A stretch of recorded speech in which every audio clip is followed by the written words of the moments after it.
어바니아, 동화에서나 나올 법한 도시 같죠? 하지만 그렇지 않아요. 이탈리아 중부에 위치한 실제 도시입니다. 도시 이름만 이상한 게 아니에요. 매년 지역신문과 텔레비전은 이상한 일기예보를 발표해요. 양파 조각을 기반으로요. 네, 제대로 들으셨어요. 이 지역의 이탈리아 사람들은 채소를 기반으로 한 일기예보를 간절히 기대합니다. 이 전통은 중세시대로 거슬러 올라가요. 한 지역 학교 교사에 의해 유지되고 있는데요. 매년 1월 24일 그녀는 노란 양파를 4등분합니다. 그런 다음 그것들을 여러 토막으로 나눠요. 한 해에 달마다 12개씩이요. 양파는 동쪽을 향하도록 부엌 도마 위에 가지런히 놓아두어요. 다음날 아침 이제 양파를 해석하면 돼요. 소금을 뿌려뒀기 때문에 양파 덩어리들의 질감이 달라졌어요. 이러한 단서를 이용해 그 해의 날씨를 예측하죠. 그녀는 30년 동안 이 일을 해왔어요. 그녀 이전에는 그녀의 아버지가 이렇게 하셨고요. 그전에는 할아버지가 하셨죠. 요점을 아셨을 거예요. 양파 읽기는 가족 전통이 됐어요. 역사적 기록에 따르면 이 관행은 수세기 동안 얼바니아에서 계속되어 왔음을 알 수 있어요. 과거의 농부들은 날씨를 예측하는 이 방법을 사용해서 농업에 도움을 얻었어요. 씨앗을 심을 때와 작물을 수확할 때를 정확히 아는 것이 중요했었죠. 이 방법은 정확했을 거예요. 20세기 초까지만 해도 지역 주민들은 공식 일기예보보다 양파를 더 신뢰했을 테니까요. 놀랄 것도 아닌 게 과학적 데이터를 기반으로 한 최초의 일기예보가 영국 신문에 발표된 건 1861년이었어요. 그 이전에도 사람들은 날씨를 예측하기 위해 온갖 방법을 동원했죠. 그들이 사용한 방법은 오늘날 우리에게는 우스꽝스러워 보일 수 있어요. 털곰 애벌레를 예로 들어볼게요. 이 종은 미국과 캐나다 남부에 서식해요. 동물의 색 패턴을 보면 다음 겨울이 얼마나 혹독할지 알 수 있다는 전설이 있어요. 갈색이 지배적이라면 겨울은 온화할 거예요. 날씨를 예측하는 이상한 방법이죠. 하지만 믿거나 말거나 과학적 근거가 있어요. 곤충학자가 누군지 아시나요? 네, 벌레를 연구하는 과학자들이죠. 그들의 연구에 따르면 애벌레의 색깔은 얼마나 많은 먹이를 먹었는지와 관련이 있다고 해요. 하지만 반전이 있어요. 색깔이 전년도 겨울의 혹독함을 드러내요. 미래를 예측하는 건 털곰애벌레의 특기가 아니에요. 사람들은 무당벌레가 행운을 가져다 준다고 생각하지만 사실 행운의 부적 그 이상이에요. 이런 속담을 들어보신 적 있으신가요? 무당벌레가 떼를 지어다니면 따뜻한 날을 기대한다는 말이요. 사실입니다. 날씨가 따뜻하면 이 사랑스러운 곤충들은 숨어있다가 밖으로 나와요. 하지만 소나기가 내리기 전에 기온이 떨어지면 은신처를 찾아 날아가요. 개구리도 비를 예측할 수 있어요. 첫 빗방울이 떨어지기 직전에 이 양서류는 더 크게 울어댑니다. 실제로 개구리는 짝짓기를 앞두고 있기 때문에 이렇게 우는 거예요. 개구리는 민물 속에 알을 낳는데요. 비가 오면 연못의 수위가 높아지잖아요. 그러면 올챙이를 낳을 짝을 찾을 확률이 높아지죠. 부모님께서 말벌집에서 멀리 떨어져 있으라고 하셨죠? 그 말씀이 맞아요. 하지만 벌, 말벌의 둥지는 훌륭한 기상 관측소가 됩니다. 벌과 말벌이 평소보다 더 높은 곳에 둥지를 짓기 시작하면 더 추운 겨울을 예상할 수 있어요. 말벌은 섭씨 10도보다 낮은 온도에서는 생존할 수 없어요. 그렇기 때문에 가능한 한 추위를 피하고 싶어 하죠. 겨울을 대비해 몸집을 불리는 또 다른 동물은 다람쥐입니다. 늦가을에 하이킹을 갈 때 이 귀여운 설치류를 주목하세요. 다람쥐가 평소보다 통통해 보인다면 겨울이 추울 거라는 뜻이에요. 영화 아이스 에이지의 스크렛을 기억하시나요? 도토리를 끊임없이 쫓아다니던 과잉 활동적인 다람쥐 말이에요. 다람쥐가 스크래처처럼 행동하는 것을 본다면 긴 겨울이 다가오고 있다는 확실한 신호예요. 설치류는 대자연이 문을 닫기 전에 식량을 비축하고 싶어 한답니다. 최근 집에 거미줄이 늘어난 걸 발견하셨나요? 거미가 악천후가 다가오는 걸 감지한 거예요. 또한 거미줄이 평소보다 크다면 더 많은 먹이를 잡으려는 건데 이게 거미가 긴 겨울을 준비하는 방법이에요. 가축은 털을 두껍게 길러서 이 시기를 대비하죠. 시골에 살고 있고 양에게 평소보다 양털이 더 많은 것을 발견했다면 따뜻한 겨울 자켓에 투자할 때입니다. 뒷마당에 두더지 언덕이 있나요? 두더지 언덕에 걸려 넘어지는 건 그렇다 치고 작은 기상 관측소로 사용할 수 있어요. 두더지가 깊게 있을수록 겨울이 더 혹독하다는 뜻이에요. 이제 동물들 이야기는 그만하고요. 날씨는 하늘을 봐도 알 수 있어요. 8월에 안개가 낀 날은 겨울에 눈이 내리는 날과 같다는 속설이 있어요. 그냥 믿음에 불과한 것 치고는 꽤 정확한 수학이죠. 그리고 달 이야기도 있어요. 과학은 이미 달이 바다의 조수에 영향을 미친다는 사실을 알고 있어요. 달이 맑으면 서리도 금방이다 하는 속담도 오래전부터 존재해왔죠. 구름 한 점 없는 하늘에 달이 밝게 빛나고 있으면 다음날 아침은 쌀쌀할 거예요. 구름을 보면 날씨에 대한 힌트도 얻을 수 있어요. 하늘 높이 떠있는 흰 구름은 맑고 화창한 날을 나타내요. 구름의 색이 검게 바뀌고 하늘에서 더 낮게 자리 잡으면 비가 올 것으로 예상할 수 있어요. 구름의 모양도 중요해요. 아래에서 봤을 때 구름이 울퉁불퉁하면 우산을 펴세요. 곧 비가 올 거예요. 맨 앞에 말씀드린 양파 기억나세요? 날씨를 예측할 수 있는 식물은 양파만이 아니에요. 미국 오자크 산맥에는 감과 관련된 민속신앙이 있어요. 이 달콤한 과일의 씨앗을 반으로 자를 때 안쪽의 모양을 찾아보는 거예요. 숟가락 모양을 닮았다면 그해 겨울에 눈이 내릴 거라고 예상해요. 반면 포크가 보이면 온화한 겨울이 되고요. 칼 모양이면 바람이 불고 날씨가 추울 거예요. 수저를 기반으로 한 이 이상한 예측에는 몇 가지 논리가 있습니다. 미국 감은 9월과 10월에 익어요. 사람들이 이 과일로 다가올 겨울에 대해 논하는 건 놀라울 게 없죠. 미국은 세계에서 두 번째로 큰 사과 생산국입니다. 따라서 다른 이론을 쉽게 테스트할 수 있어요. 사과나무가 평소보다 더 많은 열매를 생산한다면 다가오는 겨울은 혹독할 거예요. 이게 사실일 수 있는 이유에는 두 가지 설명이 있는데요. 첫 번째는 사과나무가 동물들을 위해 더 많은 먹이를 생산한다는 거예요. 두 번째는 씨앗의 수를 최대화하려는 거고요. 식물들이 추위를 견디지 못할 경우를 대비해서요. 호두나무도 비슷한 전략을 사용해요. 사람들은 호두가 평소보다 더 추운 겨울을 대비해 겉껍질이 두꺼워진다는 사실을 알아냈어요. 히코리나무와 참나무도 마찬가지예요. 솔방울은 테이블 장식 그 이상이에요. 솔방울이 열리면 날씨가 좋다는 말이 모든 것을 말해주죠. 솔방울은 따뜻하고 건조한 날씨에 비늘을 열어요. 씨앗을 가능한 한 멀리 퍼뜨리고 싶어 하기 때문이죠. 하지만 날씨가 나빠지면 비늘을 닫아요. 차갑거나 습한 공기는 솔방울 씨앗을 멀리 퍼뜨리지 못하거든요. 오늘날 다람쥐가 얼마나 통통한지 보려고 숲에 들어가는 사람은 아무도 없어요. 솔방울을 재기 위해 자를 꺼내지도 않고요. 우리에게 필요한 모든 날씨 정보는 스마트폰과 인터넷에 있어요. 1950년대에 컴퓨터가 일기예보를 대신하기 시작했고 그 이후로 계속해오고 있습니다. 하지만 부정확한 일기예보는 여전히 발생하고 있어요. 장기예보가 특히 어렵죠. 너무 많은 요소가 작용하기 때문이에요. 바람, 습도, 온도, 기압, 구름은 기상빙산의 일각에 불과해요. 비록 전통일 뿐이지만 이탈리아의 양파 측정이 결국 그렇게 우스운 일이 아닐 수도 있어요. 적어도 그 친절한 여자분은 모든 것이 끝나고 나면 양파로 수프를 만들거든요.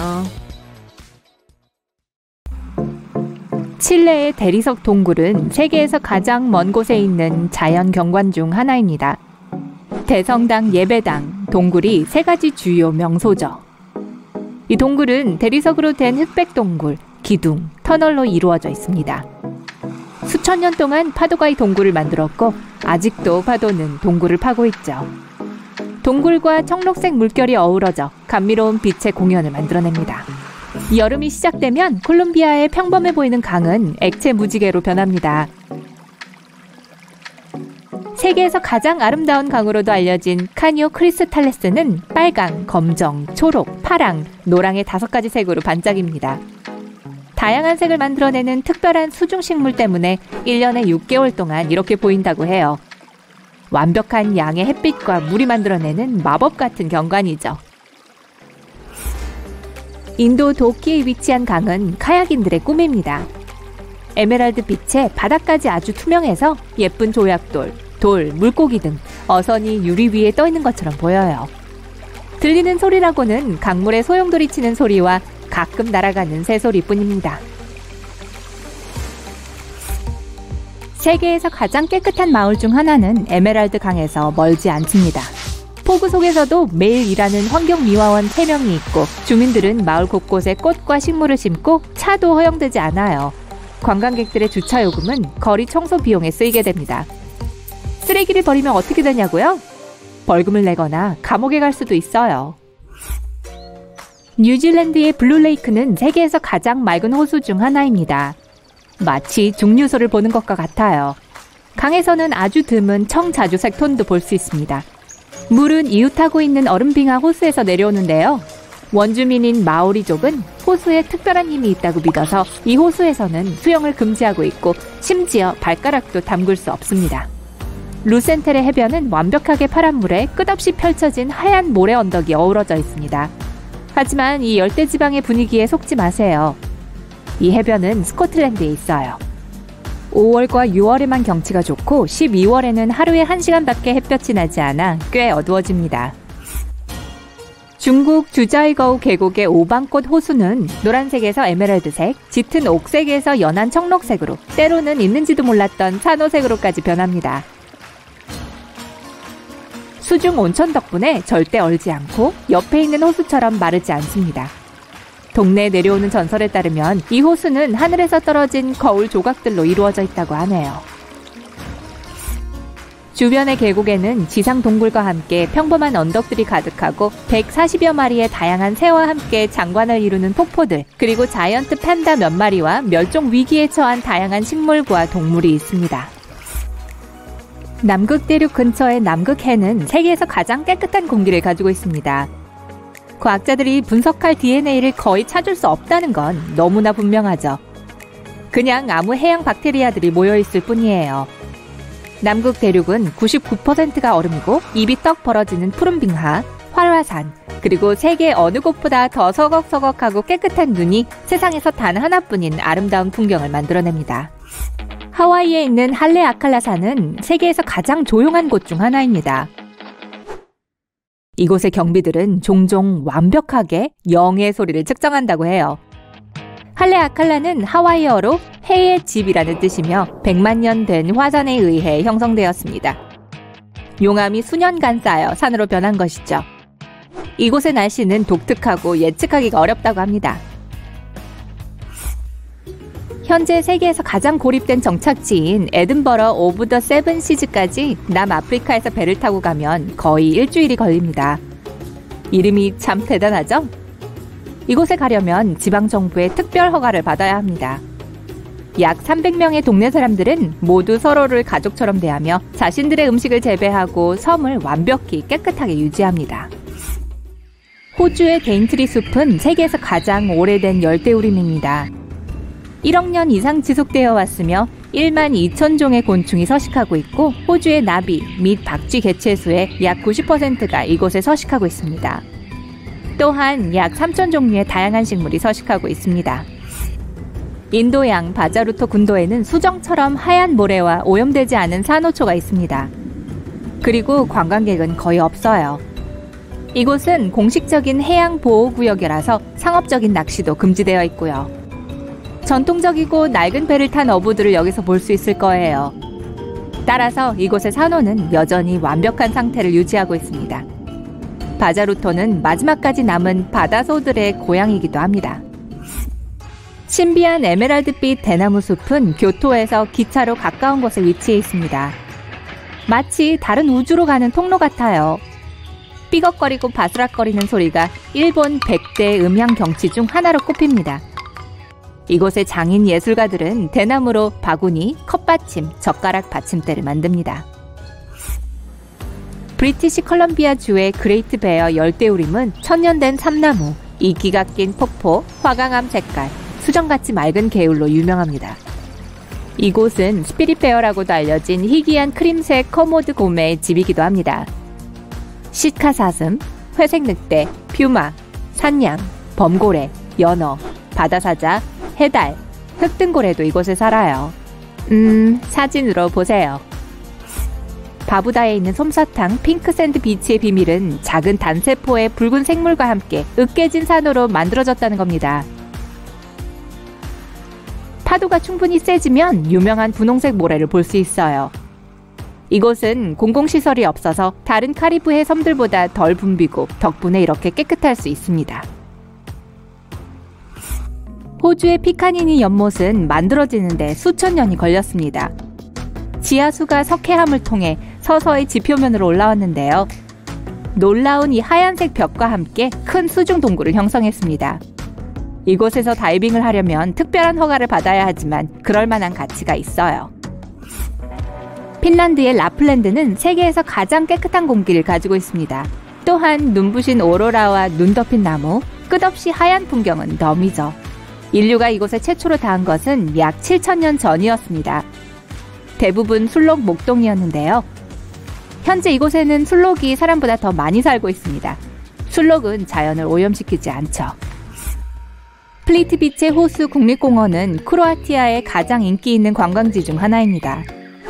맑고 멋진 호수가 16개나 있으며 모두 폭포와 연결되어 있습니다. 사슴, 곰, 늑대, 멧돼지, 희귀한 새들이 오염되지 않은 자연을 즐기며 돌아다닙니다. 이곳은 유네스코 세계문화유산이기 때문에 이 공원은 깨끗하게 보존해야 합니다.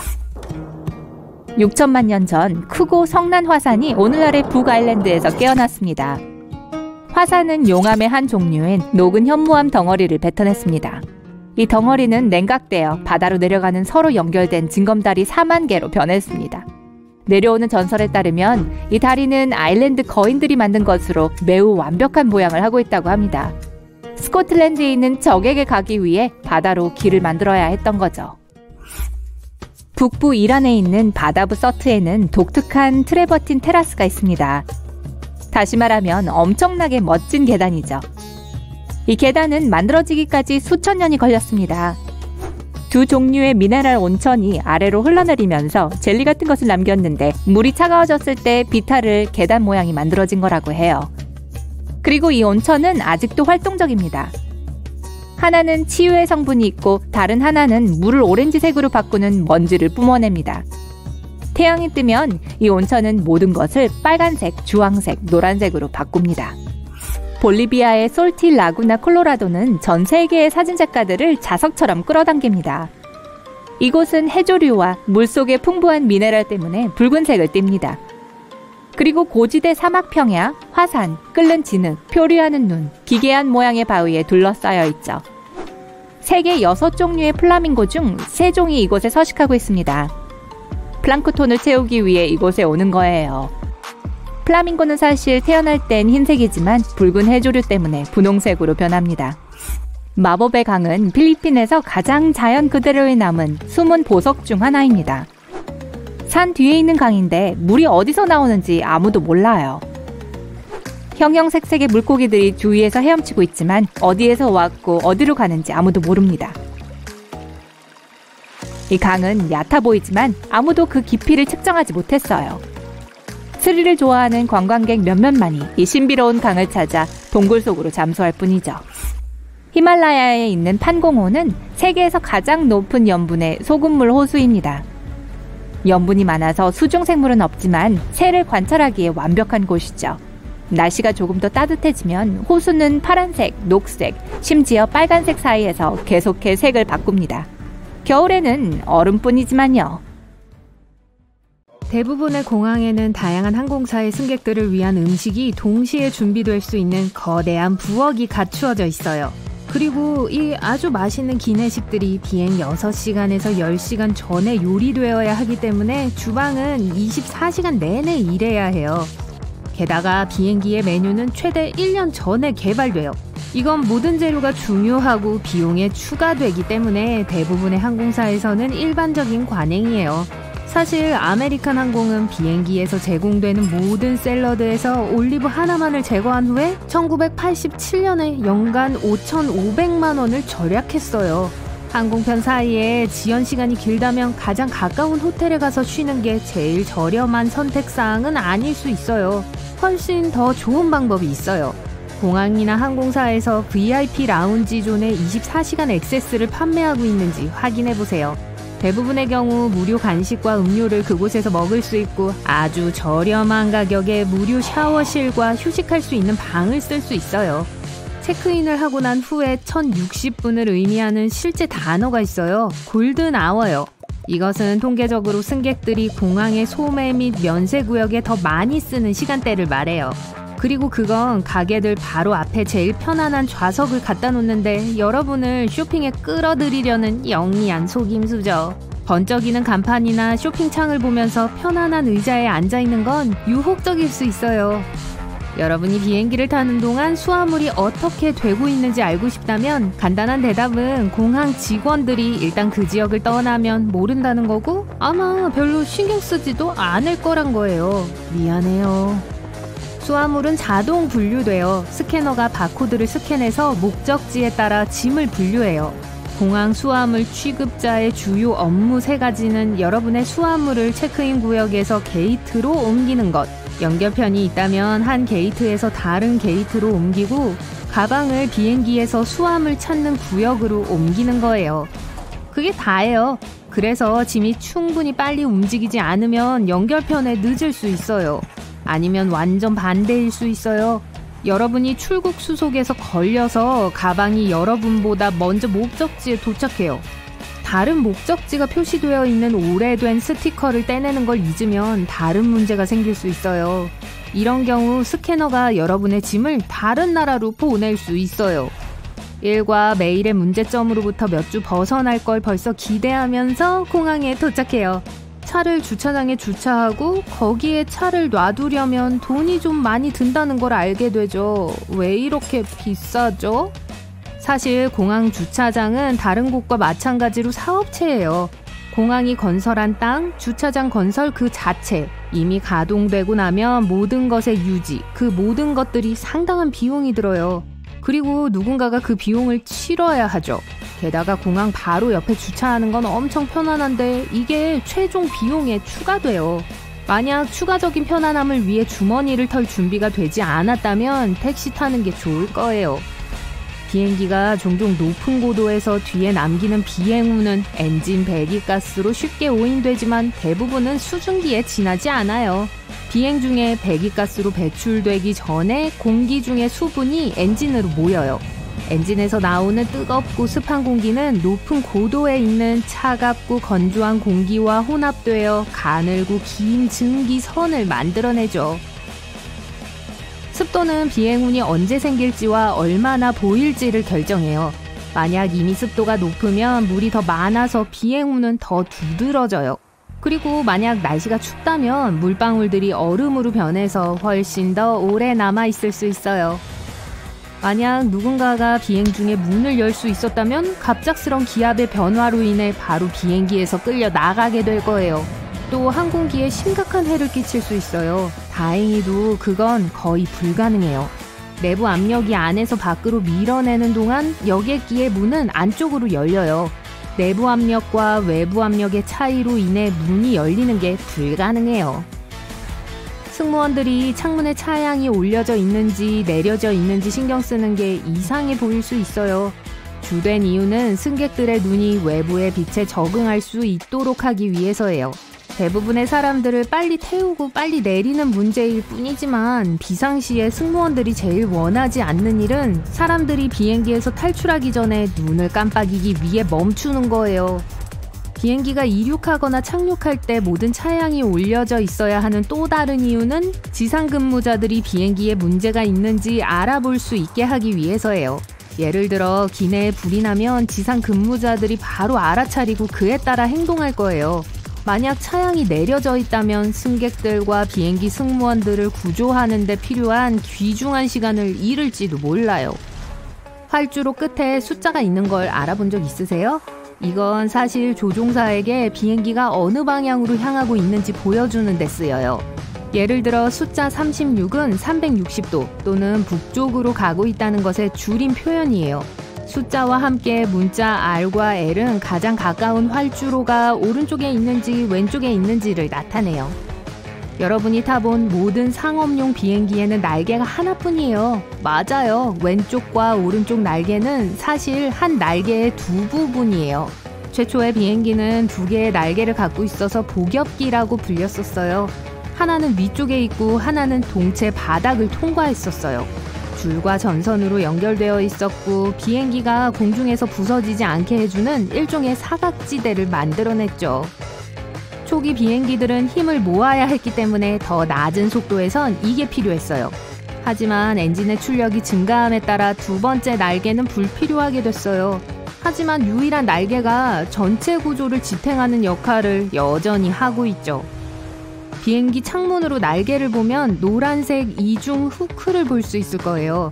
공기 역학적으로 방해될 수 있기 때문에 이상하게 보이지만 그건 여러분의 안전을 위해 있어요.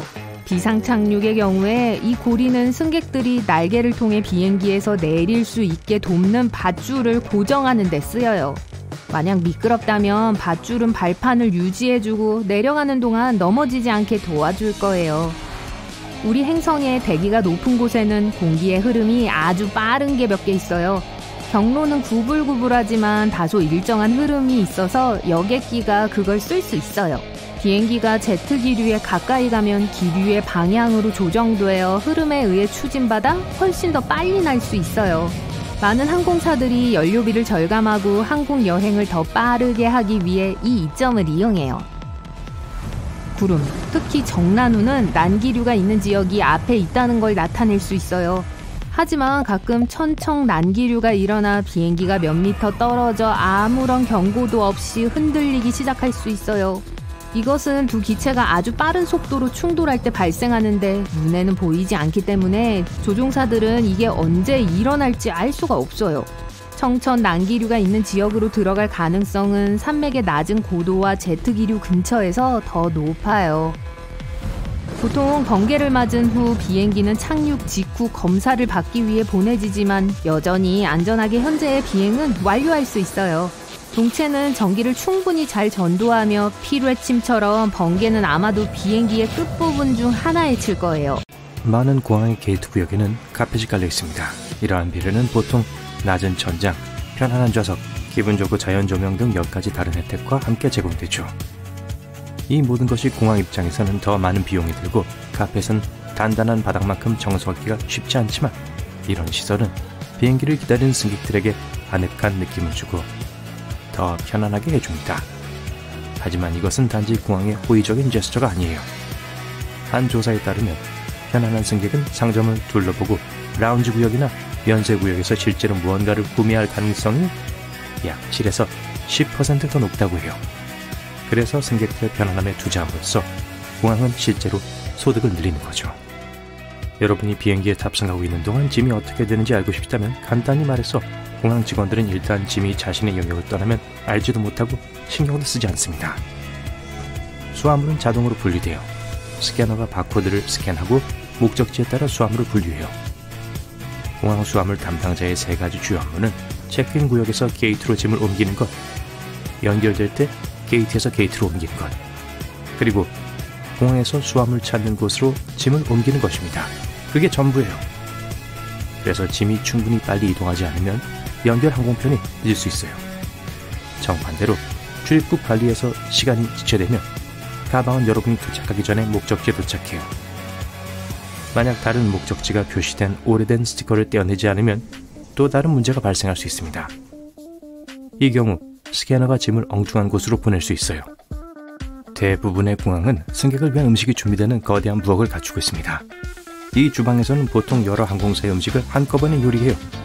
그리고 기내식은 약 6시간에서 10시간 전에 요리되어야 하기 때문에 이 주방은 24시간 내내 가동해야 합니다. 그리고 놀랍게 들릴지 모르지만 기내식 메뉴는 이미 1년 전에 개발되어 모든 재료가 비용을 증가시킬 수 있기 때문에 대부분의 항공사에서 일반적인 관행이에요. 실제로 한 항공사는 비행기에서 제공하는 모든 샐러드에서 올리브 한 개만 제거한 것만으로 약 4천만 원을 절약할 수 있었어요. 때때로 승객들은 특별한 기계에 넣기 전에 헝겊 조각에 손을 비벼달라는 요청을 받습니다. 좀 무섭게 보일 수도 있지만 실제로는 무해예요. 원자화기라고 불리는 기계에 의해 검사를 받는 거예요. 근무가 시작되기 전에 직원들은 위험한 화학물질의 샘플을 기계에 넣습니다. 이 기계는 이 냄새를 기억하고 사람의 손에서 해당 화학물질 냄새가 날 경우 공항 직원에게 경고해요. 보안 검색대에서 기내 반입이 금지된 물건을 가지고 있다는 걸 알게 되는 경우가 있을 수 있어요. 하지만 걱정 마세요. 비행 전 검사에서 압수한 모든 물품은 3개월 동안 공항에 보관될 수 있어요. 게다가 국내 어느 주소로 붙일 수 있는 기회가 있을 수도 있어요. 보안 검색에서 뺏기고 청구되지 않은 물건은 특별 경매에서 판매되어 전 세계로 배송됩니다. 비행 간격이 길다면 가장 가까운 호텔에 가서 쉬는 것이 가장 저렴한 방법이 아닐 수도 있어요. 훨씬 더 좋은 방법이 있어요. 공항이나 항공사가 VIP 라운지 존 24시간 출입증을 판매하는지 확인하세요. 대부분의 경우 거기서 무료 간식과 음식을 즐길 수 있고 휴식을 위해 무료 샤워실과 방을 매우 저렴한 가격에 이용할 수 있어요. 여러 터미널에 있는 공항에서는 대부분의 사람들이 모르는 터미널 연결 지하 통로를 검색하세요. 예를 들어 독일의 프랑크푸르트 공항에는 제1터미널과 제2터미널 사이에 보행 터널이 있는데 이 터널은 승객들이 단순히 그 존재를 알지 못하기 때문에 직원들이 주로 사용합니다. 탑승 수속을 마친 후 처음 60분 동안을 골든아워라고 부릅니다. 승객들이 통계적으로 공항의 소매 및 면세 구역에서 더 많은 돈을 소비하는 시간이죠. 그리고 상점 바로 앞에 가장 편안한 자리를 둔 것은 여러분을 쇼핑에 끌어들이기 위한 교묘한 속임수예요. 편안한 의자에 앉아 화려한 간판이나 지연대를 보는 것은 유혹적이고 바로 그게 공항이 원하는 거예요. 만약 항공편이 초과 예약되어 지정된 시간에 비행기를 탈 수 없다면 보상의 의미로 제공된 상품권을 무조건 덥석받지 마세요. 보통 항공사들은 비행기 좌석을 양보할 충분한 지원자들이 나타날 때까지 보상금 금액을 계속 올립니다. 만약 그렇게 하지 않고 억지로 밀려났다면 대신 현금 환불을 요구할 수 있어요. 항공권 가격과 지연 시간에 따라 약 150만 원까지 받을 수도 있습니다. 대부분의 공항에는 프로파일러라고 불리는 특정 전문가가 있어요. 이 사람들은 관찰 기술에 의한 승객 선별이라는 테크닉을 훈련받아요. 의심스러운 사람을 탐지하기 위해 얼굴 표정, 몸짓, 행동을 주의 깊게 분석하죠. 그들의 임무는 불안감을 나타내는 비언어적인 징후를 알아차리는 거예요. 예를 들어 입술을 핥고 긁적이고 주변을 많이 둘러보는 것 같은 행동이죠. 프로파일러가 어떤 사람이 수상한 방식으로 행동한 것을 발견하면 검사를 요청하고 그 사람에 대해 더 알아보기 위해 대화를 할 수 있어요. 프로파일러는 메인홀과 여권 검사 구역에서 일합니다. 그들이 묻는 전형적인 질문은 방문 목적이 무엇입니까? 예요. 그러고 나서 이 질문에 대한 그 사람의 반응을 확인합니다. 승객이 아무리 말을 아끼더라도 만약 무언가를 숨기고 있다면 그 사람의 행동에서 보이는 아주 작은 단서 덕분에 알게 될 거예요. 여러분의 짐은 비행기에 오르기 전에 5가지 보안 단계를 통과하는데 내용물을 스캔하는 것 이외에도 위험한 화학물질 냄새를 맡을 수 있는 특별한 개에 의한 검사가 포함됩니다. 개의 코가 인간의 코보다 훨씬 강하다는 것은 잘 알려진 사실이에요. 사실 개는 사람보다 냄새를 10,000배에서 100,000배 더 잘 구별합니다. 보안을 위해 개의 이런 뛰어난 능력을 활용하고 의심스러운 물질을 탐지하기 위해서 정기적으로 탐지견을 사용하는 것은 놀랄 일이 아니죠. 정말 멋진 사실은 탐지견과 일반 개를 구분할 수도 없다는 거예요. 경찰견과 달리 공항에서 일하는 개들은 사람들을 겁주거나 위협하도록 훈련되지 않았어요. 가장 인기 있는 탐지견 품종은 골든 리트리버, 레브라도 리트리버, 저먼 쇼테어 포인터입니다. 특별히 지정된 장소에서 휴대폰을 충전하는 것은 편리해 보일 수도 있지만 실제로는 안전하지 않아요. 충전 코드로만 연결할 수 있게 된 충전기를 사용하면 여러분도 모르는 사이에 전화기에 악성 프로그램이 설치될 수 있어요. 휴대폰이나 태블릿을 안전하게 충전하는 유일한 방법은 전기 소켓을 찾아 충전기와 함께 사용하는 것이에요. 무료 공항 와이파이도 마찬가지예요. 공항이 자주 인증을 요구한 것 이외에도 보호되지 않은 와이파이 핫스팟을 사용하는 동안 다른 사용자가 데이터에 쉽게 접근할 수 있어요. 모바일 데이터를 사용하는 것이 더 안전하지만 공항의 와이파이를 사용해야 하는 경우 장치의 모든 중요한 정보를 지우거나 암호하는 것이 좋습니다. 보안 검색을 할 때마다 노트북을 가방에서 꺼내는 건 짜증날 수 있어요. 그러나 공항 직원은 여러분의 장치를 확실히 살펴서 안에 아무것도 숨겨져 있지 않은지 확인해야 해요. X선 스캐너의 화면에서 랩톱은 하드드라이브, CD 드라이브 등이 선명하게 보이는 반투명 물체처럼 보입니다. 하지만 보안 담당자는 이러한 부품 뒤에 무엇이 있는지 볼 수 없어요. 예를 들어 고밀도의 다소 큰 배터리 같은 거요.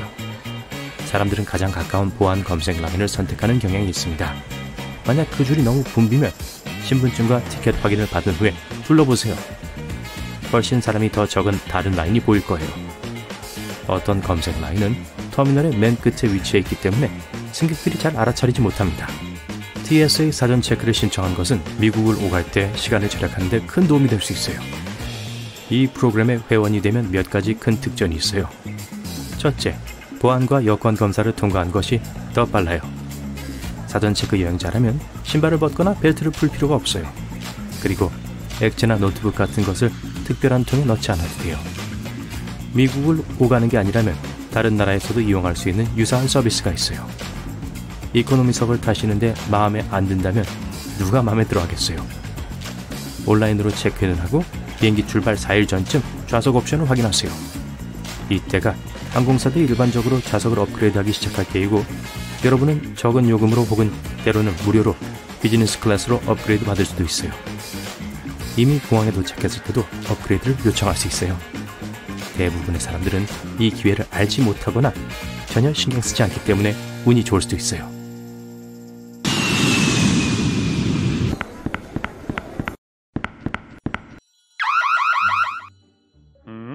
이거 보세요. 착오가 있나 본데요. 저는 유럽에서의 연례 휴가를 마치고 집으로 돌아가는 회사원일 뿐이에요. 미국 공항 검색대 직원이 여러분의 손가방에서 맛있는 프랑스 치즈 한 덩이를 꺼냅니다. 알고 보니 기내에는 아주 적은 양의 소프트 치즈만 가지고 탈 수 있습니다. 소프트 치즈는 액체로 간주되기 때문이죠. 재밌는 사실은 치즈 가는 강판은 아무 문제 없이 기내에 가져갈 수 있지만 소프트 치즈는 100mg 이하만 가능하다는 겁니다. 그게 최대 치즈 반입량이에요. 그리고 기내에서 치즈를 가는 건 안 돼요. 치즈는 비닐봉지에 안전하게 된 상태여야 합니다. 좋은 소식은요, 단단한 치즈는 얼마든지 반입이 가능하다는 겁니다. 자, 치즈와 여러분이 실수로 가져온 큰 물병, 크림이 든 튜브와 다른 멋진 기념품들을 압수당했어요. 제네바에서 구입한 저 멋진 스위스카를 보세요. 이제 이런 물건들은 경매에 붙여질 위험이 있습니다. 만약 운이 좋다면 공항 측에서 여러분의 소중한 기념품과 심지어 치즈까지도 집으로 유료로 배달하는 서비스를 제공할지도 모릅니다. 치즈가 상하지 않는다면요? 하지만 모든 공항에 해당되지는 않습니다. 그래서 금지된 품목 중 일부는 돈을 모으기 위해 경매에 붙여질 거예요. 압수된 물품은 보통 대량으로 팔리기 때문에 일단 두고 가야 하면 나중에 찾기가 상당히 어려울 거예요. 좀 더 구체적인 용도를 가진 일부 품목의 물건들은 해당 기관에 기부됩니다. 예를 들어 호신용 스프레이는 경찰 훈련 학원에 기부될 거예요. 치즈나 아키 같은 금지된 이국적인 과일들, 그리고 다른 음식물과 액체는 보통 그냥 버려집니다. 일부 물건들, 특히 정말 나쁘고 위험한 물건들은 그냥 녹이거나 파괴될 수 있습니다. 매직 8볼은 위험하지 않지만 수화물에 넣어야 합니다. 문제는 그 안에 있는 액체입니다. 네, 100ml가 넘지 않을 수도 있어요. 하지만 현실적으로 정확한 양을 측정하기는 어렵습니다. 매직 8볼에게 기내에 가지고 갈 수 있는지 물어보세요. 분명히 기대하지 마세요 라는 답을 줄 거예요. 젤로 된 신발 깔창은 기내에 반입하는 게 문제가 될 수 있어요. 똑같은 이유 때문입니다. 액체의 정확한 양을 측정하는 게 불가능해요. 그러니까 젤 깔창도 안 되고 젤 캔들도 안 됩니다. 향수나 매니큐어도 금지되어 있습니다. 이것은 기내 액체류 제한뿐만 아니라 에티켓 규칙에 관한 것입니다. 일부 승객들은 단순히 냄새에 알레르기가 있을 수 있습니다. 게다가 가연성이 있어요. 매니큐어 리무버의 경우 아세톤이 들어있지 않은 걸 선택하세요. 아세톤은 기내 반입 금지 품목이거든요. 어쨌든 향수 한 병을 구입할 수는 있어요. 크기가 너무 크지 않고 기내에서 사용하지 않는 한 말이죠. 탑승하기 전에 새 향수를 통째로 쓰레기통에 버려야 한다면 정말 아까울 거예요. 그래도 가장 좋아하는 크림을 정말 필요한 약이라고 주장하면서 100ml 이상을 가지고 비행기에 탈 수 있는 방법이 있기는 하지만 그 경우에는 공항에 미리 통보해야 합니다. 좀 이상하긴 하지만 효과가 있는 경우도 있어요. 가끔이지만요. 기내에서 체온을 재야할 필요가 있는 경우 전자체온계인지 확인하세요. 수은 체온계는 엄격히 금지되어 있습니다. 실수로 떨어뜨리기라도 하면 수은을 누가 주워 담을 수 있겠어요. 볼링핀은 기내 수화물로는 안 됩니다. 승무원들이 길고 지루한 비행 동안 복도에서 즐겁게 볼링을 치는 사람이 아무도 없기를 바라는 것 같다고요? 아니에요. 안전을 위해서입니다. 볼링핀이 누군가를 해치는 무기로 사용될 수 있다고 생각해서예요. 펜싱검, 야구방망이, 심지어 다트 같은 스포츠 장비도 허용되지 않습니다. 다트는 날카롭고 날카로운 물체는 가지고 탈 수 없어요. 경매에 붙여지는 걸 원하지 않는다면 체크인 수화물로 보내세요. 만약 수공예에 관심이 있고 대서양 횡단 비행을 하는 동안 스카프나 양말 뜨개질을 하고 싶다면 플라스틱이나 나무 뜨개질 바늘을 선택하고 손상을 입히지 않도록 바늘을 조심스럽게 싸세요. 금속 뜨개질 바늘은 아마도 녹여서 폐기될 것이므로 그런 건 미리 피하는 게 좋습니다. 내부에 액체를 포함하고 있는 다른 물체와 마찬가지로 스노우 글로브도 보안 검색을 통과할 수 없습니다. 만약 스노우 글로브가 테니스공만큼 작다면 운이 좋으면 통과가 허락될 수도 있지만 처음부터 안전하게 수화물로 붙이는 것이 더 낫습니다. 흰색 셔츠를 입고 여행한다고 해도 액체 표백제는 분명 손가방에 넣기에 이상한 물건입니다. 첫째, 가연성이 높기 때문에 탑승이 금지됩니다. 둘째, 새로 산 흰색 셔츠는 비행에 적합한 선택이 아닌 것 같아요. 커피나 난기류가 옷을 망칠 수 있잖아요. 셋째, 기내 화장실은 세탁을 하기에는 너무 작습니다. 여러분이 출장 중인 미용사라면 항공편을 예약할 때 조금 더 투자해야 할 거예요. 기내에는 탈색제가 허용되지 않습니다. 날이 10cm 이하인 가위가 아닌 이상 가위도 환영받지 못합니다. 압수된 가위는 종종 학교에 기증되는데 버리는 것보다는 더 나은 대안입니다. 미용사들에게는 또 하나의 나쁜 소식이 있습니다. 부탄이 든 가스 카트리지 때문에 무선 고데기는 가지고 탈 수 없습니다. 좋은 소식은 전기 고데기는 전혀 문제가 없고 안전하다는 거예요. 미술가라면 보안 규칙에 이미 불만이 많을 거예요. 짐칸에서 페인트가 얼거나 상하는 것을 원하지 않기 때문에 반드시 기내에 가지고 가는 것을 원할 겁니다. 유화물감이 100ml 미만이라면 보안 검색대에서 문제가 없을 수도 있지만 가연성이 매우 높은 테르빈유는 절대 가지고 탈 수 없습니다.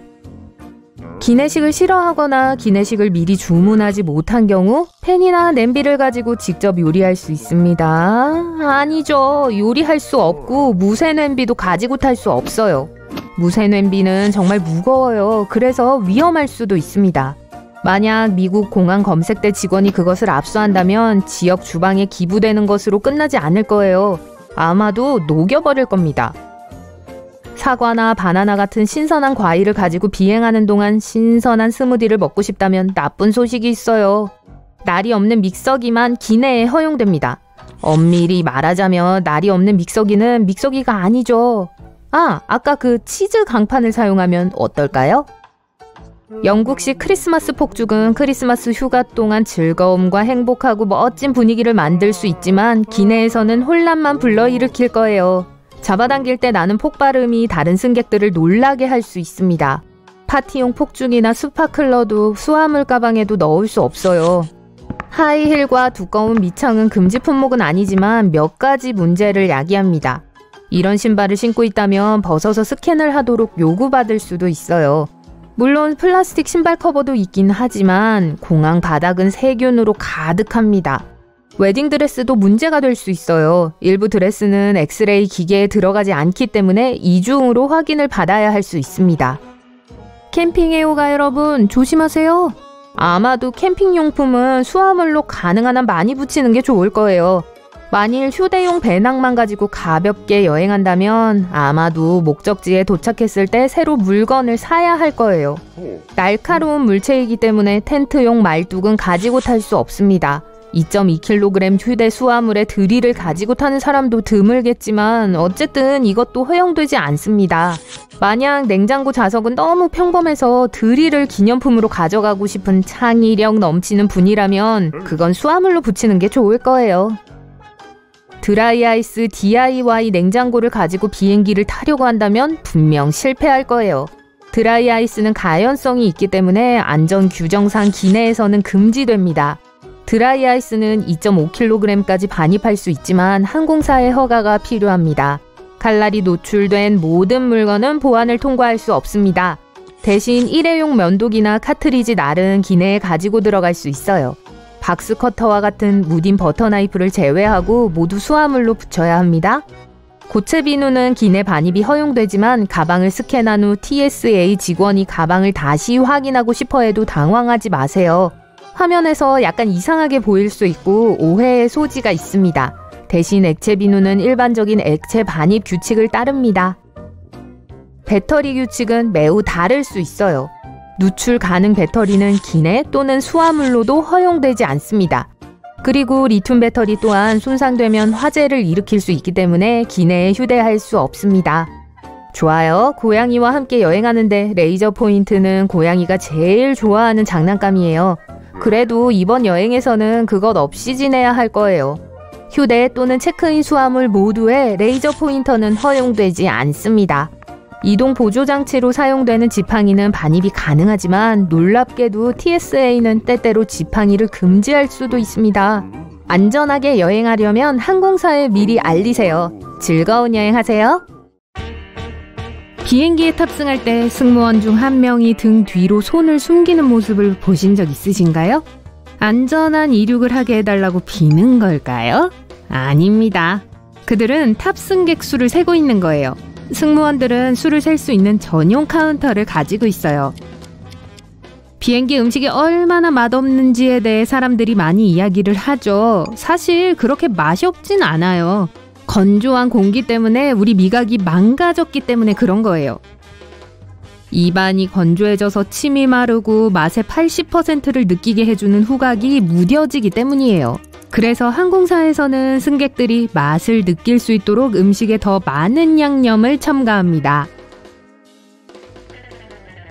안전벨트는 난기류 때문에 배 위로 차는 겁니다. 이런 일이 일어나면 비행기는 위아래로 움직이는데요. 승객이 비행기 천장에 충돌하지 않도록 허리벨트가 잡아주는 거죠.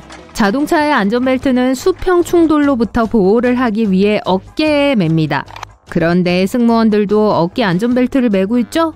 질서를 유지하기 위해 항상 승객들을 마주보고 앉기 때문입니다. 모든 승객들이 앞을 보고 앉아있는 동안 객실 승무원들은 뒤로 앉아있죠. 비행기가 급격히 전진하면 승객들은 좌석으로 밀리게 되고 승무원들은 어깨와 허리벨트 덕분에 넘어지지 않게 되는 거예요. 번개가 비행기를 친다 해도 승객들은 충격을 느끼지 못할 겁니다. 비행기 전체는 알루미늄층으로 되어 있거든요. 그래서 비행기 안으로 전류가 통과되지 않고 전도되게 됩니다. 다행이죠? 그리고 모든 전자장치와 연료 탱크에도 추가적인 보호장치가 장착되어 있습니다. 또한 공장에서 비행기가 출고되기 전에 번개를 시뮬레이션해서 모든 보호장치를 테스트합니다. 많은 승객들이 비행 중 특히 이륙 직후에 두통을 겪습니다. 약 10분 안에 에베레스트 산보다 더 높은 고도에 도달하기 때문에 그런 거죠. 공기가 희박하니까 우리의 뇌에는 더 적은 산소가 공급되게 되고요. 그나저나 이럴 땐 껌이나 사탕을 먹는 것이 도움이 될 수 있습니다. 비행기 좌석이 불편한 주된 이유는 이윤 때문입니다. 항공사들은 더 많은 돈을 벌기 위해서 가능한 한 많은 승객들을 비행기에 태우려고 합니다. 그래서 좌석 사이의 공간이 너무 좁은 거예요. 기내 2열을 추가하면 12명의 승객이 새로 탑승할 수 있잖아요. 또한 항공사에서는 연료를 덜 쓰기 위해 비행기 좌석을 점점 더 가볍게 만듭니다. 좌석은 점점 작아지고 불편해지고 있죠. 비행기 안에서 추위를 느낄 수 있지만 비행기가 높은 고도에서 날고 있을 때의 환경은 사하라 사막과 비슷합니다. 습도가 매우 낮기 때문이에요. 1시간마다 우리의 몸은 많은 양의 체액을 잃습니다. 수분을 유지하되 병에 든 물만 마시도록 하세요. 많은 항공사에서는 승객들이 너무 슬퍼하거나 감정적이 될 수 있기 때문에 영화를 보여주지 않습니다. 놀라운 인물들이 등장하고 극적인 스토리가 아니라 하더라도 승객들은 여전히 가슴 아파할 수 있어요. 문제는 낮은 산소 수치 때문에 우리 몸이 스트레스를 경험하면 모든 것을 너무 진지하게 받아들인다는 거예요. 또한 고도도 높아지고 집에서 매우 멀리 떨어져 있는 상황이죠. 우리의 뇌는 우리가 상황을 통제할 수 없다는 것을 깨닫게 되고 이러한 무력감은 사람의 감정을 혼란스럽게 할 수 있습니다. 그래서 항공사에서는 긍정적인 영화와 코미디만 보여줘요. 어떤 승객들은 비행하는 동안 생각을 제대로 할 수 없는 것 같다고 하기도 해요. 이건 산소 부족 때문입니다. 그러니까 여러분의 정신이 최상의 상태가 아니라는 거예요. 다행이네요. 중요한 일을 하거나 중요한 결정을 내리지 않는 게 낫겠어요. 각막은 혈액 공급이 닿지 않는 장기입니다. 각막이 산소를 얻는 유일한 방법은 공기로부터고요. 그러니까 비행기에서 악화된 시력과 건조한 눈은 흔한 문제입니다. 가장 좋은 해결책은 껌과 함께 안약을 챙기는 거예요. 그리고 시력이 악화되기 때문에 야간 이륙과 착륙 동안에는 승무원들이 조명을 살짝 밝히고 창문을 열어달라고 요청하는 거예요. 응급 상황에 대비해 눈을 빛에 적응시킬 필요가 있거든요. 두 번째 이유는 승무원들이 창밖을 볼 수 있어야 하기 때문이에요. 비행기를 탈 때 머리카락이 더 빨리 자란다는 이론이 있습니다. 어떤 사람들은 비행기를 타기 몇 시간 전에 면도를 했는데도 비행 후에 벌써 짧고 뭉툭한 수염이 났다는 걸 발견하기도 해요. 어쨌든 이 이론은 확인된 게 아니에요. 어떤 사람들은 객실의 압력, 낮은 온도, 심지어는 높아진 스트레스 때문에 모발 성장이 가속되는 거라고도 해요. 만약 비행기를 탄 직후에 스트레스를 받고 긴장한다면 최선의 해결책은 짧게 운동을 하는 거예요. 스트레스를 예방하기 위해 탑승 전에 헬스클럽에 가거나 스쿼트를 해보세요. 게다가 운동을 제대로 하면 가만히 앉아있는 시간을 보상할 수 있을 거예요. 공항에서는 매년 수백만 개의 가방이 분실되고 잘못된 곳으로 배송됩니다. 단지 시간 부족 때문에 항공사에서 가방을 제대로 전달해주지 못할 수도 있어요. 짐을 싣는 사람들이 짐을 다 싣기 전에 비행기가 날아가 버릴 수도 있고요. 그런 일이 일어난다면 그 가방들은 다른 항공편으로 운반될 수도 있습니다. 그리고 여러분의 가방이 잘못된 장소로 간다면 다른 승객들이 실수로 가방을 가져갈 수도 있어요. 잃어버린 짐을 빨리 찾으시려면 미리 사진을 찍어서 공항 직원에게 보여주세요. 특수 GPS 추적기를 사서 여행 가방에 넣어둘 수도 있습니다. 이 추적기는 6일 동안 사용할 수 있으며 수화물이 어디에 있든지 핸드폰을 사용하여 짐을 찾을 수 있습니다.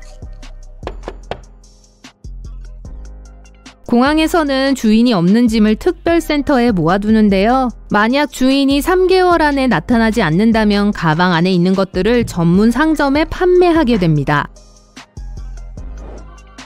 이 상점에서는 옷, 보석, 전자기기 같은 것을 팔아요. 당연히 엄청난 할인도 적용되고요.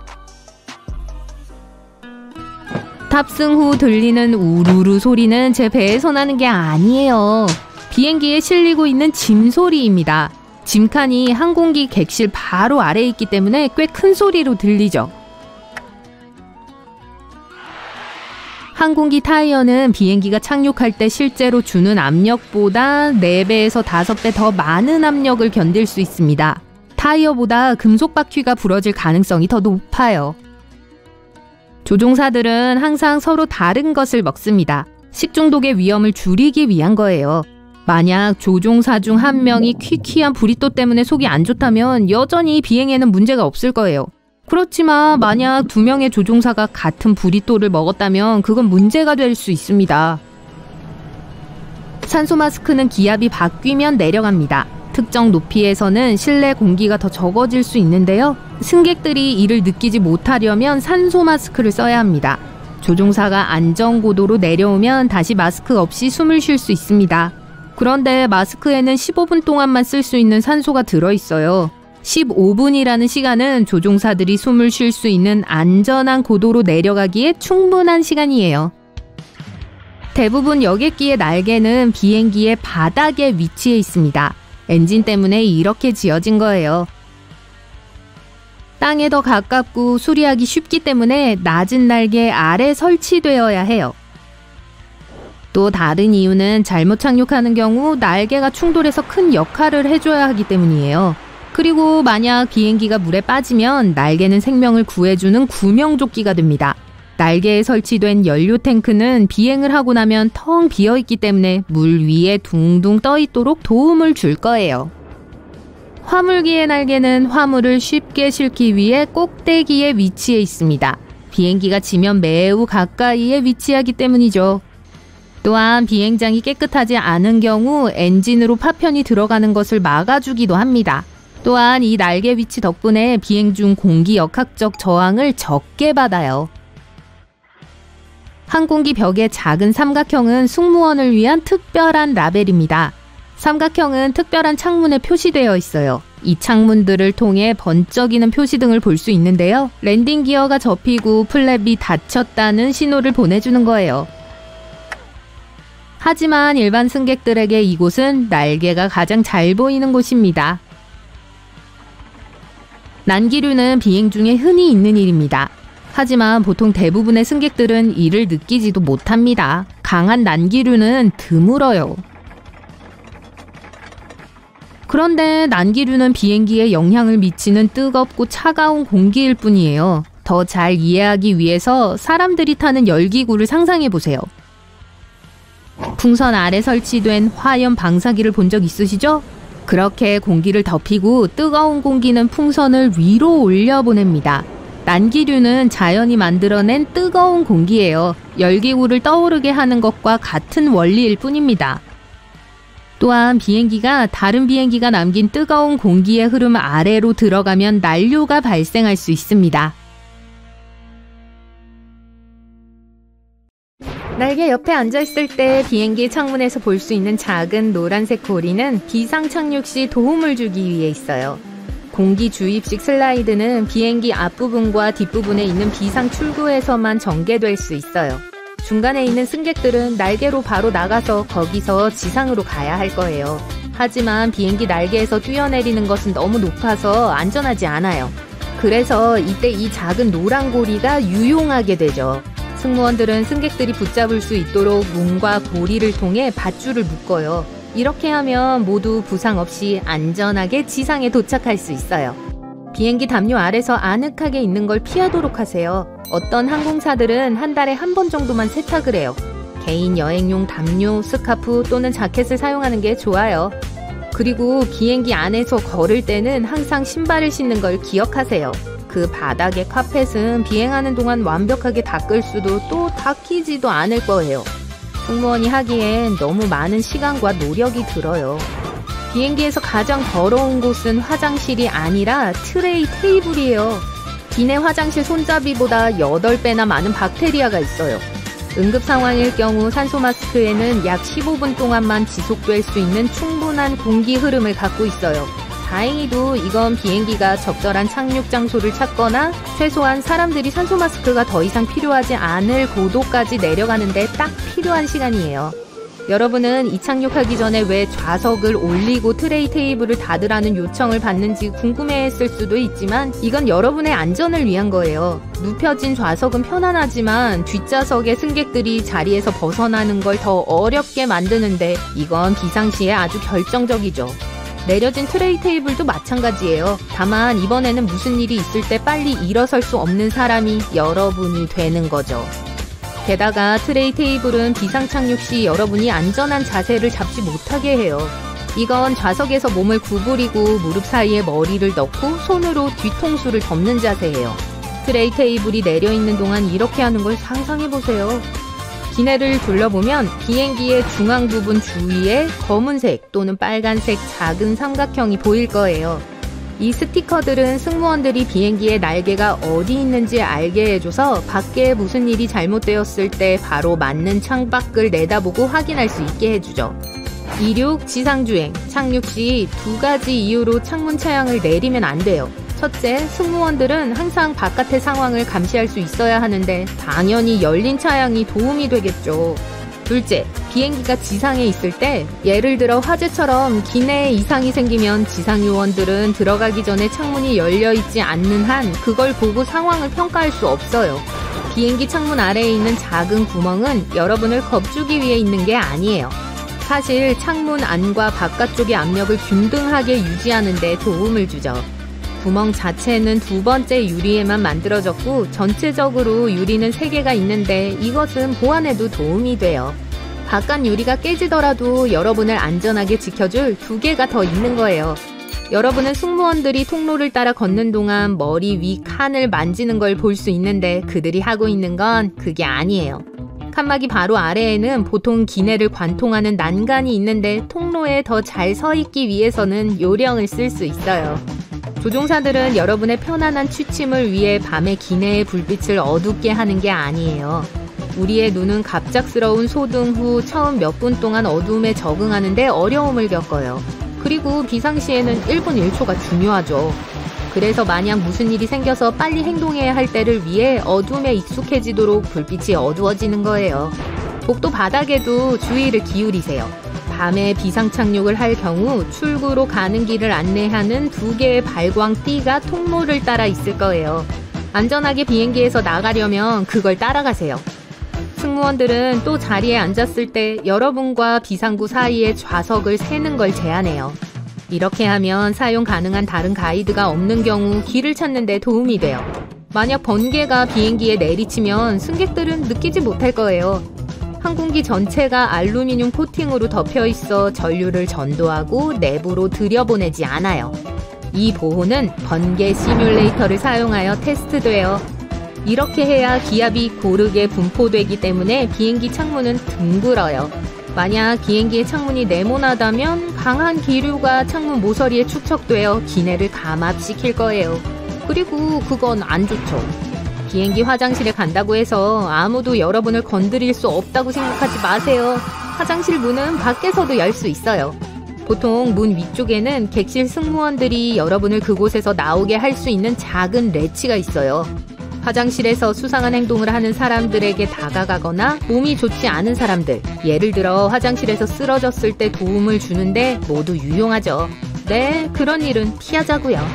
비행기의 날개는 밤에 비행기가 향하고 있는 방향을 보여주기 위해 빨간색과 녹색 불빛을 깜빡여요. 초록색은 항상 오른쪽 날개에 있고 빨간색은 왼쪽에 있어요. 항공기 타이어는 착륙 시 실제 경험하는 것보다 4-5배 더 많은 압력을 견딜 수 있도록 설계되었어요. 타이어보다 휠이 부러질 가능성이 더 높아요. 조종사들은 항상 다른 식사를 먹어요. 식중독의 위험을 줄이기 위해 필요한 조치죠. 오래된 브리또 때문에 비행기 조종사 중 한 명이 쓰러져도 비행은 잘 될 수 있지만 둘 다라면 그렇지 않아요. 그리고 둘 다 생선을 먹지 않아요. 일부 항공사들은 조종사들이 수염을 기르는 걸 허용하지 않아요. 얼굴털은 산소 마스크가 안전하게 장착되는 걸 방해할 수 있기 때문이죠. 그리고 조종사들은 항상 의식을 유지해야 해요. 대부분의 항공기의 좌석은 파란색이에요. 이 색이 사람들을 진정시키기 때문이에요. 또 이게 청결을 유지하기에도 쉽죠. 비행기 탑승 후 우르릉거리는 소리는 비행기에 짐을 싣고 있는 소리예요. 화물칸은 객실 바로 아래에 있어서 가끔 소리가 꽤 크게 들릴 수 있어요. 7시간 또는 8시간 이상의 대부분의 비행에서 조종사는 조종석 내부 또는 근처에 특별히 설계된 휴게석에 액세스할 수 있어요.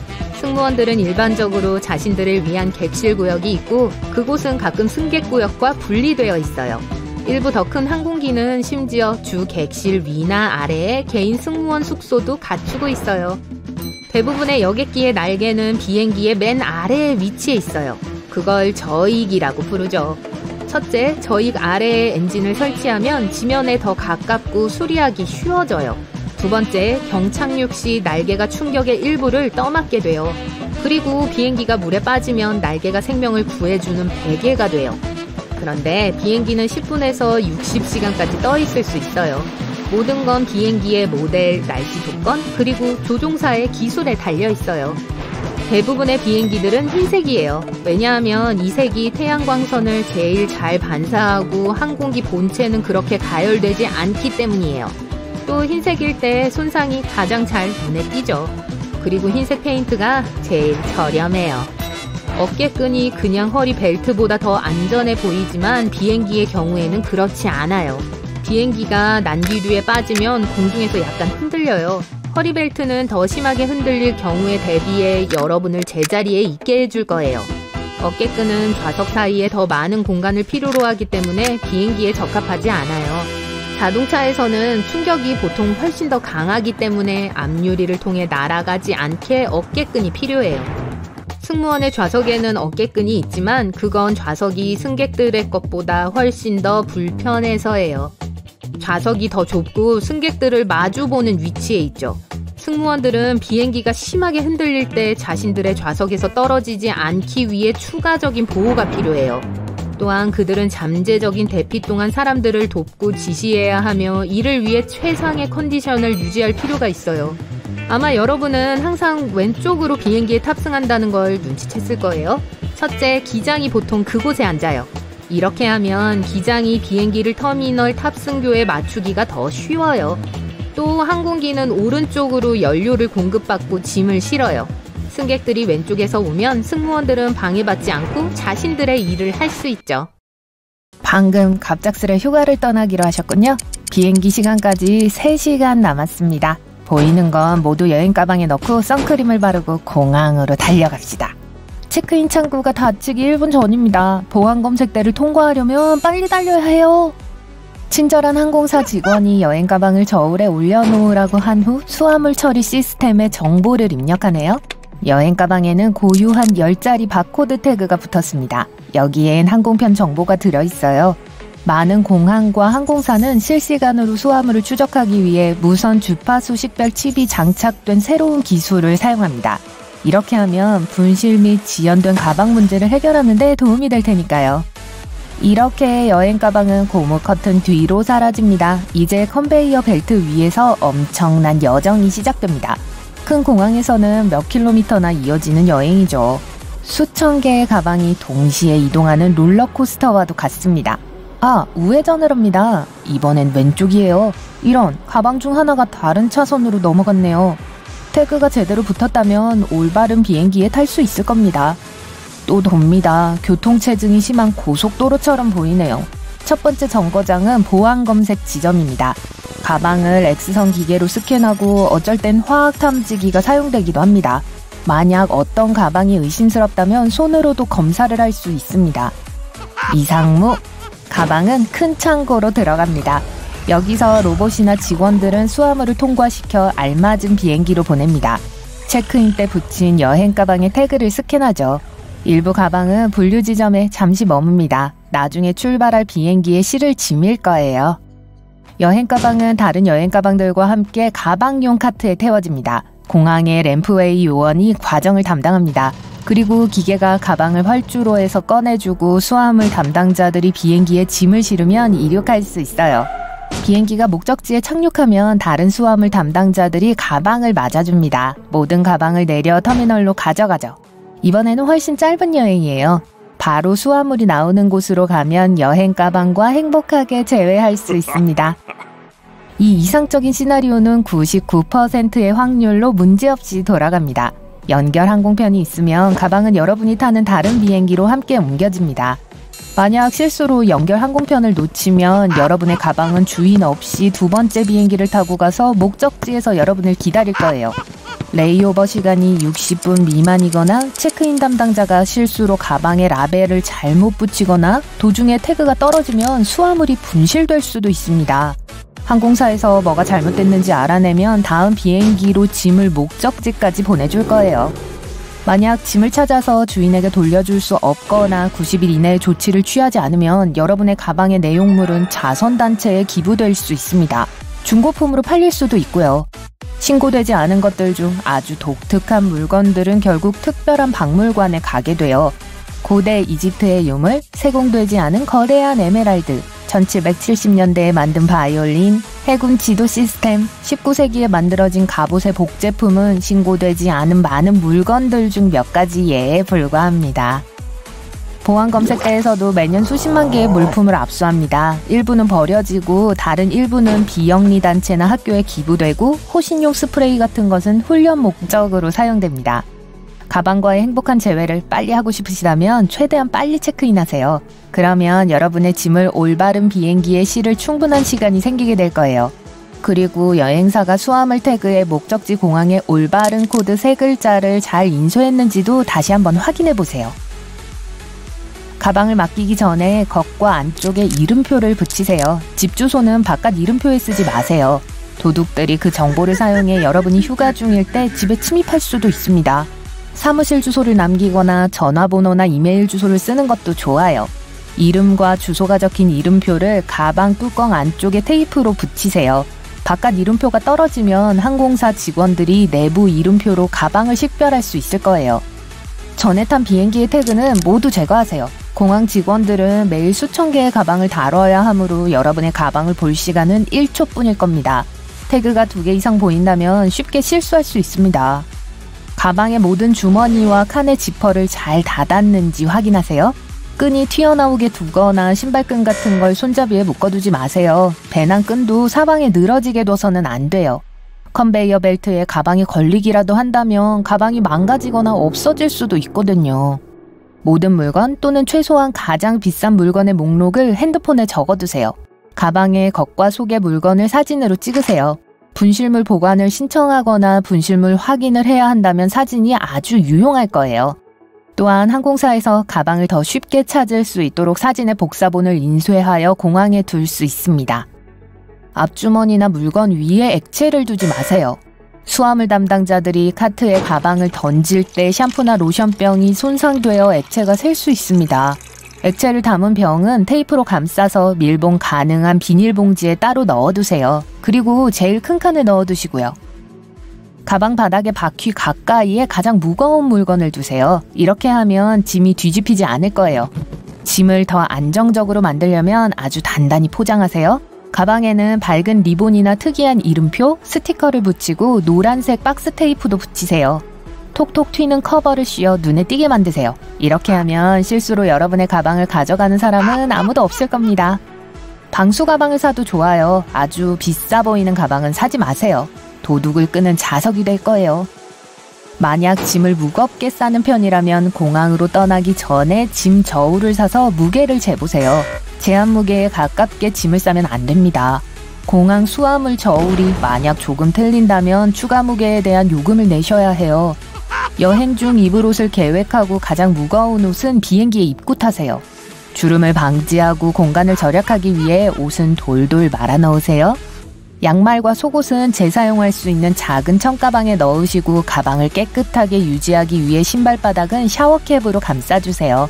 신발이나 속이 빈 물건이 있다면 기념품이나 비슷한 장신구로 안을 채울 수 있습니다. 가방 안에 건조기용 시트를 넣어 옷에서 향기가 날 수 있게 해보세요. 빨리 상하는 음식은 어떤 것도 넣지 마세요. 가방이 늦어진다면 다른 물건에서 끔찍한 냄새가 날 겁니다. 가방에는 TSA 자물쇠를 사용하세요. 공항 직원이 임의로 여러분의 가방을 추가 검사하기로 했다면 마스터키로 안전히 열 수 있습니다. 호환되지 않는 잠금 장치를 달았다면 가방을 열기 위해 잠금 장치를 부숴야 합니다. 남은 여정은 어떤 자물쇠도 없이 계속해야 하고요. 패드락보다는 조합식 자물쇠를 사용하세요. 작은 자물쇠 열쇠는 여행 중 쉽게 잃어버릴 수 있어요. 그러면 최종 목적지에서 자물쇠를 부숴야겠죠? 3자리 잠금 장치가 일반적이지만 추가 보안을 위해 4자리까지 있는 자물쇠를 사셔도 좋습니다. 가방을 안전히 지키고 알아보기 쉽게 하려면 밝은 색상의 금속 자물쇠를 선택하세요. 자물쇠를 사고 싶지 않다면 대신 케이블 타이를 쓸 수 있습니다. 가방에 잠금식 지퍼가 있다면 고리에 들어가는 가장 큰 케이블 타이를 넣어 고정하세요. 가방에 전용 구멍이 없으면 케이블 타이를 지퍼의 작은 구멍 사이에 꿰어 연결해주세요. 잠그지 않은 수화물 가방 주머니에 걸어둔 케이블 타이를 자르기 위해 가위, 손톱용 파일 같은 도구를 미리 넣어두도록 하세요. 가방 추적을 신청하세요. 몇몇 항공사에서는 모바일 앱으로 가방을 추적할 수 있습니다. 체크인된 수화물은 체크인할 때, 비행기에 탈 때, 한 항공편에서 다른 항공편으로 환승할 때, 최종 목적지에 도착할 때 스캔됩니다. GPS 추적기나 추적 가능한 물건을 사서 짐 안에 넣어둘 수도 있습니다. 절대로 카메라, 노트북, 휴대폰, 태블릿, 휴대용 하드드라이브를 붙이는 가방에 넣지 마세요. 어떤 이유로든 가방을 붙여야 한다면 기기를 완전히 끄고 실수로 켜지지 않도록 포장을 꼼꼼하게 하세요. 화장품 가방, 보석, 약, 특히 처방전 같은 것도 수화물로 붙이기에 적절하지 않습니다. 만약 리튬 배터리를 가지고 가야 한다면 제조업체에서 제공한 상자에 넣거나 테이프로 덮어주세요. 전극이 드러나 있는 리튬 배터리는 느슨한 금속 물체와 접촉하게 되면 불이 붙을 수도 있습니다. 화물칸 안에서 이런 일이 일어난다면 아무도 막을 수 없을 거예요. 만약 일이 잘못되면 보험으로 잃어버린 물건의 일부를 보상받을 수 있는지 확인해보세요. 만약 옷이나 가방 자체가 비싸다면 항공사에 고가 물품을 신고해두세요. 그렇지 않으면 분실되거나 손상된 가방에 대한 보상은 그다지 관대하지 않을 거예요.